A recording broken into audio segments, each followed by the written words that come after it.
দেখতে পাচ্ছ feedback destroy আছে, ঠিক আছে। আর এখানে 250 ওয়াট, আর নিচে একটা এসপিবি 1200, আর তার নিচে কিন্তু একটা 2000 স্ট্যান্ডার্ড, ঠিক আছে। আর ইনপুটে আমরা ইউজ করছি হচ্ছে দেখতে পাচ্ছ এক পেয়ার রিলে। আর হ্যালো বন্ধুরা, আবার আমি চলে এলাম সুবিধা একটা নতুন ভিডিও থাকে আমরা জোরদার একটা ইন্টারেস্টিং ভিডিও। কারণ আমি আজকে নিয়ে এসেছি একটা লাইভ 40 সেট আপ। সেখানে আমাদের কি ইউজ হয়েছিল, আমাদের স্টান করে কিরকম তোমাদের সব কিছু কিন্তু দেখাবো, ঠিক আছে। তো বেসিক্যালি এখানে মাল কিন্তু খুব হাই মাল ইউজ হয়নি, ঠিক আছে। তো যে মালগুলো ইউজ হয়েছে এটার মধ্যে কিরকম সাউন্ড কোয়ালিটি বা কীর্তনিয়া কি বলছে এটা তোমরা দেখো, ঠিক আছে। তো বেশি ভাববো না, তাইলে আমাদের ভিডিও যাক, ঠিক আছে। আর ভিডিওটা পুরো দেখো, তবে কিন্তু বুঝতে পারবে যে আমরা এখানে কি মাল ইউজ করেছিলাম আর সাউন্ড কোয়ালিটিটা কিরকম ছিল, ঠিক আছে। তো চলো ভিডিওটা শুরু করে যাক। তো আমাদের এখানে দেখতে পাচ্ছ একটা 7 to 5 টপ আছে, ঠিক আছে। আর এখানে দেখতে পাচ্ছ স্ট্যান্ডের উপরে চাপানো আছে, এটা আমাদের এক পেয়ার মাল ছিল তার স্ট্যান্ড, ঠিক আছে। আর এখানে অ্যাম্পলিফায়ার সেকশনে যদি আমি কথা বলি, তো এখানে অ্যাম্পলিফায়ার মতো বেশি কিছু ইউজ করিনি, ঠিক আছে।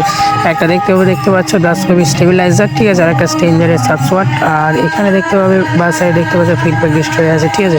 আর এখানে 250 ওয়াট, আর নিচে একটা এসপিবি 1200, আর তার নিচে কিন্তু একটা 2000 স্ট্যান্ডার্ড, ঠিক আছে। আর ইনপুটে আমরা ইউজ করছি হচ্ছে দেখতে পাচ্ছ এক পেয়ার রিলে, আর ডান সাইডে কিন্তু একটা টপ আছে, আর কিন্তু সেটা একটা টপ আছে, ঠিক আছে। তো আমরা কিন্তু এই মালগুলো ইউজ করছিলাম। আর মিক্সারে যদি কথা বলি, তো আমার আদি অন্তর্যুগ থেকে চলে আসা শুধু মাস্টার 1822, ঠিক আছে। আর এখানে এই মালগুলো কিন্তু ইউজ করি, ঠিক আছে। আর এখানে হর্ন আমরা কিন্তু 6টা ইউজ করছিলাম, ঠিক আছে। তো দেখো এটা সাউন্ড কোয়ালিটি কীরকম মালগুলো ইউজ করার পর।